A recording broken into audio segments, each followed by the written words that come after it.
right, so welcome to our first Hangout on air. My name is Michael Costco. Hey, I'm Luella Smith-Barnett. And I am Tracy Barrientos. Great. So we read the first couple chapters of problem-based learning, and what were some of the big takeaways that you guys got out of the book? I highlighted a lot of things so far. Yeah. The big one from chapter 1 was just the very last line that really just kind of summarized it for me. The nature of PBL means that we have to have the right kind of classroom environment, establish a classroom environment that's welcoming questioning and points of view. So that safe environment where kids can feel free and safe to collaborate with each other and express their points of view and their ideas, right? Yeah. So that was my really big takeaway. Yeah. How about you guys? I definitely agree with that. And one thing that I got from kind of that same part was talking about just what PBL is with that, especially with their inquiry approach that they're pushing in the book, and that how often I've seen PBL just described as something a lot different from what they're going for in the book. Like, for example, people will have their students do a project and they'll be like, oh, this is PBL.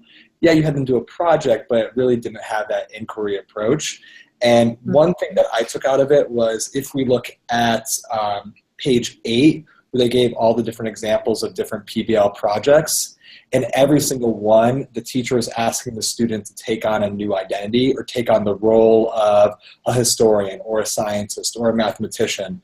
And I think that has like a really strong, it's a really strong part of what true PBL from this inquiry approach is. Yeah. Yeah. Yeah, and what I got out of and I agree with both of you, definitely. When I think of PBL, I think of real life problems. And when I look at page 5, it talked about, educating students to be investigators, to take real world problems and think about solutions to those problems. Mm-hmm. And many times they don't necessarily know how, or teachers don't know how to engage students in that type of, rigorous activity. So, but getting students to identify those problems, asking probing questions, conducting rigorous investigations aimed at finding solutions, answers and solutions to those problems. And a lot of times that's very powerful, especially when the problem is relative to the student. Right. Or to society. So this is just, a real life skill, especially for the 21st century. Right. Then the other thing was the strategies that it gives. And one that I've looked at that I would like to start using is the KWHLAQ. So it's just another form of the KWL, but it asks more questions and it allows the students to also apply what they're learning. Mm-hmm. So I like the fact that it gives strategies to start students. Can I add to that, Lou? I mean, I totally agree with you saying. I really did like that, how the KWL was expanded. Mm-hmm. I almost thought like maybe that was the original form and people just kind of shortened it as they went along and thus lost like the original purpose of it. So it's got the H for how, right? Yes. Yes, and it's the K, W for apply. I'm sorry. Mm-hmm. The A for apply, and then the Q at the end I thought was like when I read that, I was like, oh my God, this is exactly what I've really been needing.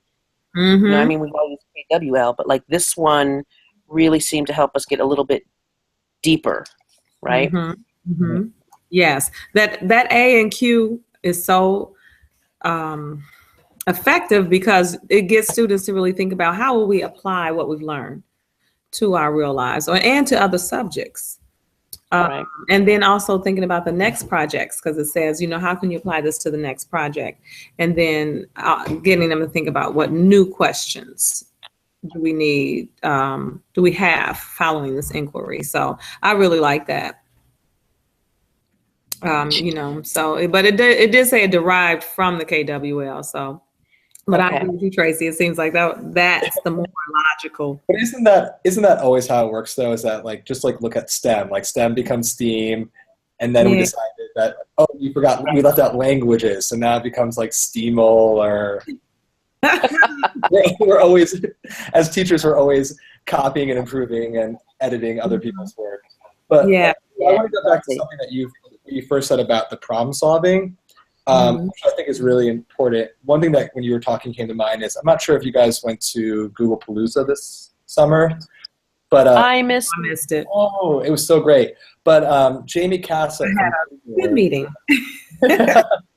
He's Google's education evangelist. He was one of the keynote speakers, and I'd seen him speak before, and he's just great. But his sentence is that we should stop asking, or his charge, I should say, is that we should stop asking kids what they want to be when they grow up, and really start asking them what problems they want to solve, and just seeing about how that changes the conversation around, with schooling and setting goals and opening up students to multiple pathways, and really getting them to start analyzing what they want to do with their lives from that problem approach. And the text goes in a little bit deeper with it. On page 5, just before it gets to the end of the section, it says, if we fail to educate for inquiry, problem solving, critical creative thinking, and reflection, our ways of life will surely be in peril. Which I think is a very fire and brimstone way of addressing it. But I mean, there is some truth there. That is. I agree. So, and they asked some questions like, why do you, and I think we just pretty answered that, the books, and I like the fact that the books makes us stop and think with the little timer. What do you think PBL is?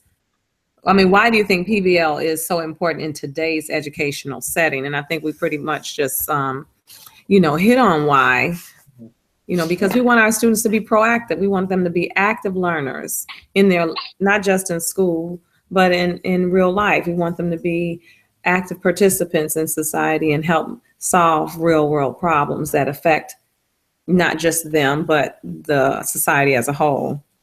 That's what the STEM lab is all about. We talk about, that's what STEM is all about, innovation, creation, designing. You're solving problems, everyday problems. And from a multidisciplinary approach. Yes, exactly. Like what we all. I'm sorry, go ahead. I was going to say, it's interesting because, thinking about that question, I had an interesting conversation with a fellow teacher when I was reading this chapter. And one of the things we thought about, too, was just that it is so challenging to engage students the higher up they go in the grade levels. So, like, when you think about the primary grades, that's really, it seems to be, these are some of the strategies that teachers already use. They often do pose problems, and it is very cross-curricular. And the kids really are motivated and enthusiastic about solving these different problems posed, right?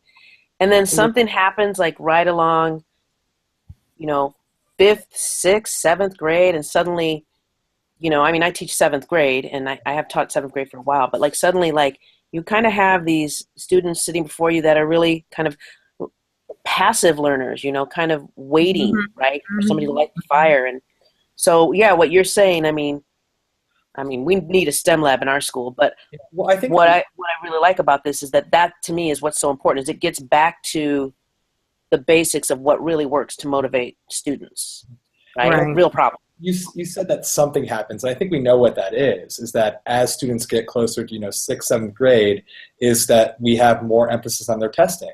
Yeah. Especially in the city, they're going to be looking at your test scores to decide which selected enrollment school you're going to be going to. In high school, is preparing for the ACT, now SAT, and that just, how do you balance,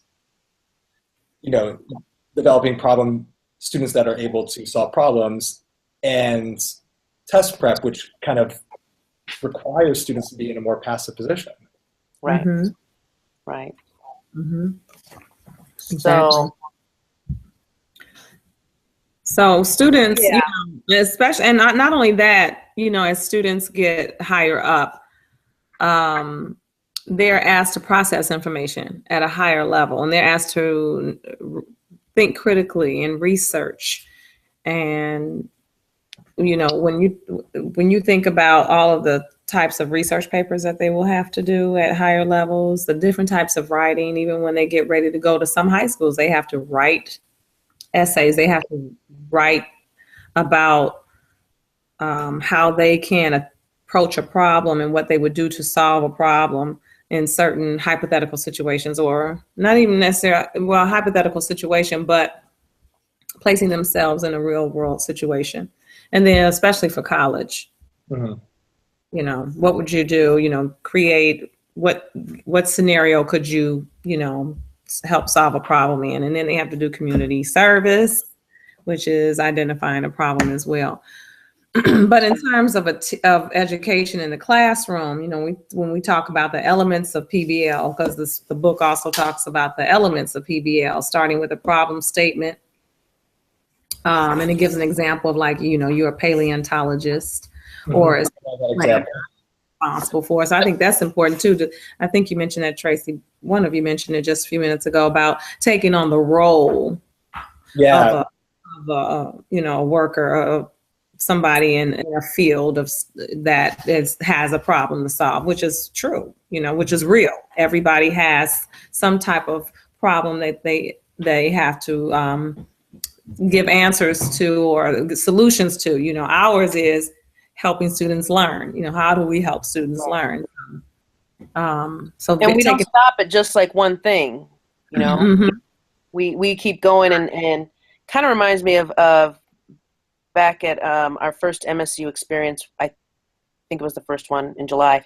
At some point we went through like the what if, mm-hmm. and so those two phrases really like open up a lot for me. So and so do you remember that one where we did like the different so yeah, and so, you know, the PBL is really to analyze different solutions, because maybe there's not just one solution, maybe there's multiple solutions. Mm-hmm. Right. And that's a good strategy for helping students break down that wall of insecurity, you know, when it comes to inquiry-based learning and problem-based learning, are those types of activities, like what do we call it? The stand-up comedy? I can't think of the name. Second City. City. Strategies like the one you just mentioned. And then another strategy from the Kagan strategies, which are cooperative learning strategies that help students. It's good for team building, and it's good for classroom building, and icebreakers and things like that. So there's a lot of students, you know, they're not very comfortable with inquiry-based learning. Right. They're so used to giving instructions, you know, just here, step by step. But also inquiry, like going back to the identity, inquiry looks different for different fields. So an engineering inquiry process is going to look very different from a historical writing process, inquiry process, or a writing inquiry process. Mm-hmm. And I think that's where it comes from, you know, we'll get into this a little bit in chapter 2, but just modeling. So that teacher, if you're going to do this, you can't just assume that, like, oh, I know that they do inquiry in science, I have the math, we should have no problem. But what does that actually look like for your field and for that identity of someone that's in that field? Right. So true. I keep on coming back to that identity thing, comment, because it was kind of one of those aha moments for me when I was reading that part and I made that connection, because just looking and having looking through tweets and talking to teachers I know in the district, talking about how they're really diving into PBL and they love it, and they're explaining their projects, and they're like, okay, so my students, for example, one teacher said that they're covering the parts of the cell so that he had his students write a children's book. And I'm like, and he's like, it's like PBL is so great, but I'm like, you had them do a project, but is that really PBL? Like, they were regurgitating the information in a different format, but it didn't have any of that inquiry process. They didn't take on the role of a scientist, so to speak. And it's really awkward to be put in that situation where you're like, that sounds like a great project. We're really here, you really need to read this book. Right. Well, that was one of my ahas too, is just like project-based learning is very different from problem-based learning. Right. Because Exactly. I know when we first started looking up, just different information resources, like project pops up the most, but the project could be part of the problem solving. Right. But this really is looking at, authentic problems that we can really, put the students in that role to solve them. So, yeah. Like developing a weather program to report the weather, real roles within a setting, as a real person would. And that also applies to Common Core standards when you are writing for an authentic or presenting for an authentic audience. One thing that came up a few times is talking about responding to phenomenon. So that was the example that you brought up with the dinosaur, where there was a phenomenon, that dinosaur, and then that was used to generate questions. And it's getting more and more traction, I feel like, in science education.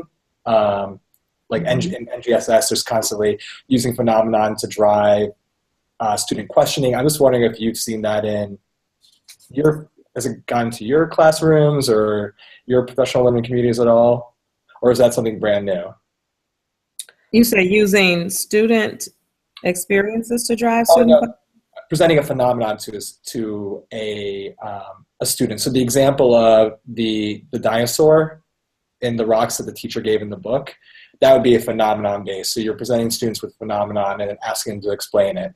Or why does metal get colder than wool for an elementary school? And then the students use that to start asking questions. Is that something that you've seen a lot in your classes or been experienced with in different PDs? Or is that something that's just very, at this point, secondary science? So I've heard of it, but in my own classroom, it isn't something that I've made a regular habit of using. So for me, when I read that, I'm like, this, to me, it really spoke to me, because I thought, well, this is how I felt like this is how I should be starting, because it does open up a lot of the questioning for the students, right? It's the experience right there. So, I mean, it's a shared experience is the way I've always thought about it, but it's something new that I want to make sure that I incorporate. Yeah. And I think what the book was talking about, how problematic situations are worth investigating and how it can be fun. One of the element or characteristics of it being fascinating. And I think when we introduce concepts in that manner, it makes it fascinating because students find it fun to investigate. So for example, at our STEM night, the University of Chicago outreach program was there, and they did a demonstration of polymers and how when you move it, it hardens. When you move it fast, it hardens, but when you just keep it at a still state, it turns liquid. And so that's something that, for example, I would say, why do you think it does that? And let's find out. Find some videos on it or in some articles on it, and then come back and let me know why it's doing that. They have some great videos out too that I saw. A matter of fact, one Saturday I was watching TV and they had a video about they filled up a whole pool with the polymers, and they showed someone running across it. So if you run across it real fast, it stays solid. Oh, I think I saw that. When they stood on it, it's sunk down. And so, for students to look at something like that and then just say, why do you think that happens? They're already intrigued by it. So, I love what you said about that. I think that's a great reminder to me. Like you said, Tracy, I haven't been really doing that, but now that I think about it, I really want to start using that strategy. Yeah. To get students. So easy to use too. Sorry. So there's so many videos out there. It's so easy to find one on Edutopia or Discovery or whatever teacher or PBS, whatever teacher, let's say YouTube too, and find one that's going to be really engaging. It doesn't have to be long. Right. One advice I got at PD last year was to actually play the video but leave the sound off. So students actually have to start imagining what's going on, filling those blanks, and that's going to help drive those questions a lot more as well. Oh, wow. I love that idea. That's a good tip. Definitely. And then even playing some videos and saying, what do you think is happening? Or showing a picture. Like, what do you think, what's going on here? What phenomenon is happening here? Yeah, or explaining it. Just a really, I'm sorry, Lou, you cut off for a second. No, I was just saying, I'm thinking that's another way we could have students thinking. For sure. So that kind of leads into the next part where we talk about how do you create a classroom environment. But there's one more thing I want to hit on before we move on to the second chapter. If you look at the figure 1.1 on page 7, where it has that spectrum from teacher-directed inquiry all the way to student-directed inquiry. Yes, yeah. I'm going to edit the video and put the image up there so people will know what we're talking about. Okay. But where do you feel like you are in your classroom? So maybe let's rephrase. Where are you right now, and where would you like to be come end the semester in January? I feel like, because I work in the STEM lab, so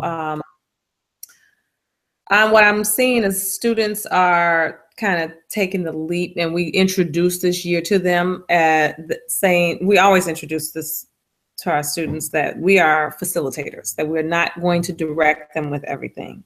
So they already know they're going to have to really problem solve on their own. We're going to kind of give them some room to explore and try to problem solve on their own. So I kind of feel like I'm in the second one, where it says teacher-student shared inquiry. And so we kind of share it. Yeah, students, it says shared teacher-student control of inquiry, shared decision-making with alternative inquiry. So yeah, I'm about in the middle. Okay. Yeah, and I am just starting to make that leap from teacher-directed, mainly because, again, I'm doing a lot of modeling. And I'm just, like, as of this week, heading into teacher-student shared. So they're starting to look at some of their ideas that they've had, some of their questions that they've had, and look at the type of questions that they've had. And, yeah, so we're just stepping into that part. And, yeah, I hope to be in the far end, student-directed, by... And, this reminds me of a inquiry PD that I took with IMSA a few years back, and we went through this. They had stations set up where one was teacher directed, where it was the same activity, but you had more directions on the table, like all the directions, and then you had some directions, and then you had hardly no directions. Oh. So it really kind of did just this spectrum. That's this teacher problem-based learning spectrum of strategies. And you can really see how you can scaffolds the students' directions, if you will. And amazing how many things you can put together without reading the directions. Right. That's true, because it forces them to think. It really does force them to think and be creative too. And then what this is telling me, because with my Tinkertail, with my Imagine It project with dance and teaching science and math through dance, I'm glad that I have this. This book is so helpful because it can tell me, I can do this. I can say, okay, prepare them, but then let them go and be student directed. Just explore this math concept through dance. And I don't have to tell them, create an octagon shape, on the floor or with your bodies or whatever. No. So Lou, shapes. Then I have a question for you. So, like, heading into our chapter 2, right? In the designing the invitational environment, do you think that your students are risk takers right now, comfortable taking risks in the environment that you've set up? That's a good question. Some of them, I think they are a little bit. They're not quite there because, first of all, I haven't started the dance program yet. I start in about a week. But the students that I'll have in my dance program, I have in my STEM lab. So they're a little bit familiar with me. Some of them I had last year in my dance program, so they're familiar with me and dance.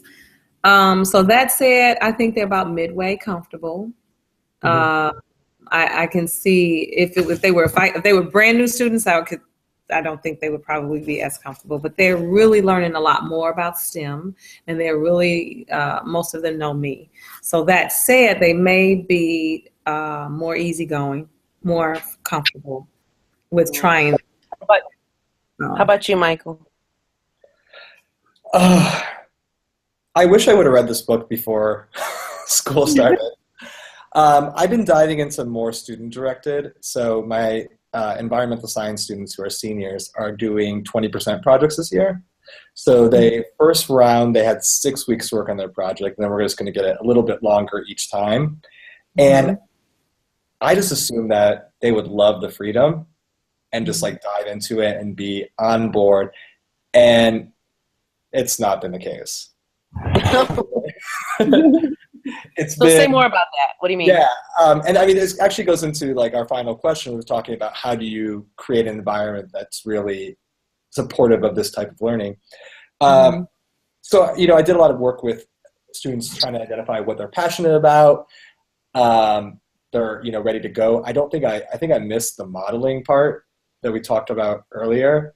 And there's just been weird pushback about it. Like, I don't want to do this project. This project's lame. I'm like, well, you chose this project. Yeah. I think that, you know, you're getting frustrated because you're hitting that part where you're hitting that, you know, you're in the cloud, going back to the video that we watched over the summer, where you're trying to wrap your head around all this is an uncomfortable point. And I didn't really think about how to best support students through that cloud process. So like, I'm learning a lot. And I'm also getting pushback from the high achievers that are in my class. So those students that are, you know, like the you know, top 4 or 5 kids out of the top 10 are in my class, and they hate this process. And the book on it too, where it's like, your high achievers are going to have problems with this format because it does not involve guess what's on the teacher's mind and what's going to be on the test. Right. You have to draw that knowledge from yourself. And it's led to a lot of interesting conversations with the students. So I wonder if one of the things that they talk about in the second chapter is keeping an inquiry journal. I wonder if it's something that you can think about, because it says teachers keeping an inquiry journal, so this makes me think that not just the teacher keeping an inquiry journal, but also the students. Yeah. Right. Get them to think about, you know, why don't you want to do this? Maybe give them some prompts to answer and write about, and, you know, really reflect on what is it about this project that you don't want to do other than just being lazy or well, they are seniors, so. Too hard, or, you know, like what's really stopping you from doing it? You might want to have them keep a journal. Yeah, and I knew. And so that's the reflection part, though, right? I mean, reflection. And this says keep an inquiry journal. But I'm saying you can reflect in the inquiry journal for the student. Yeah, again, that's why I said, like, I wish I would have read this before, because just when you're trying something new, it's going to crash and burn in parts, and it's just how you're going to learn and make it better for the next time around. So what have you guys done already this year to create an environment that's going to set the stage for these inquiry projects? Okay. I'm really looking at establishing, or I think I've done a good job of establishing a learning environment where they respect each other and their ideas. So we've been dabbling with coming up with questions. And then I'm really working on just their communication between each other in terms of listening and responding, and, you know, just basic communication, adding on to what somebody said. asking more questions.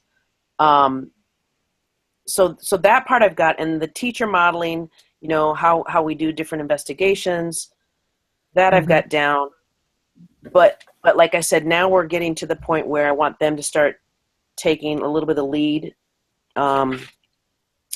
in designing the different problems or investigations. Right now we're doing a lot of investigations, so we're still getting ready to put together an inquiry journal for all of the students. They're all going to have their own inquiry journals, so they've got a page of questions already and problems in the community, and that's about as far as we are. I'm trying to take it really, really slow.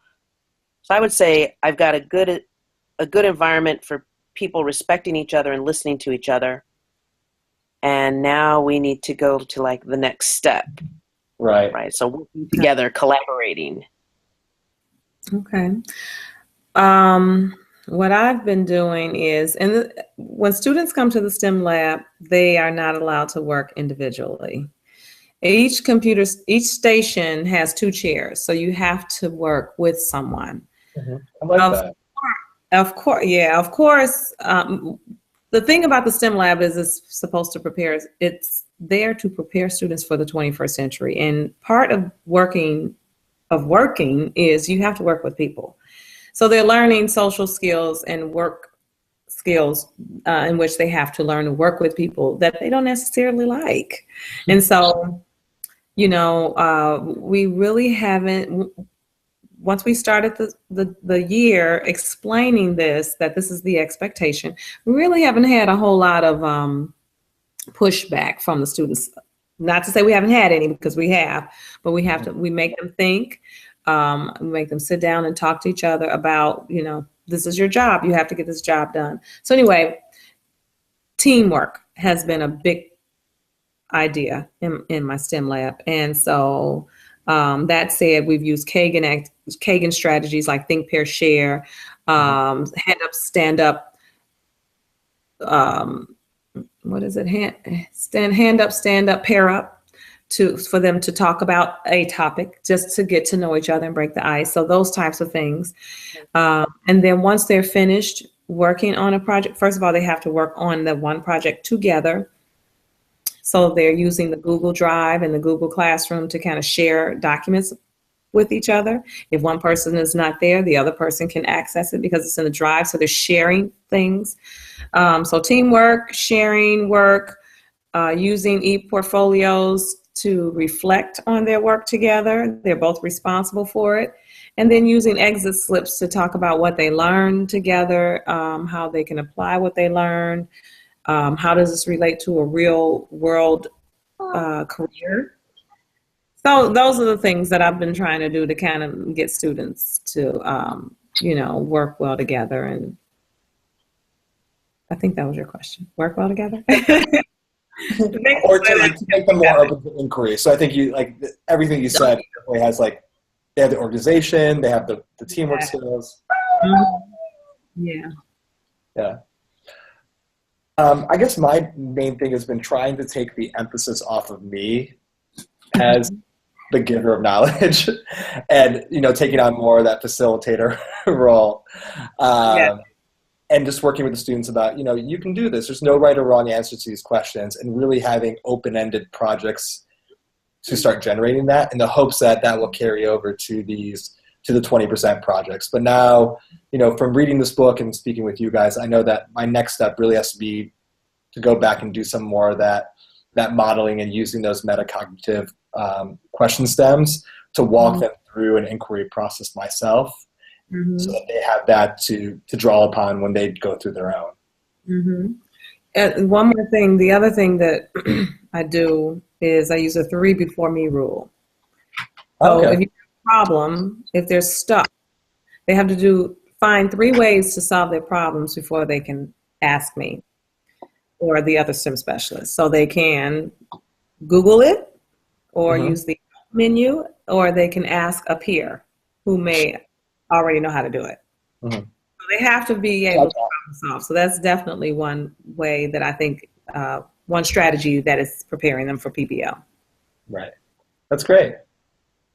All right, guys. Well, thank you so much for the Hangout.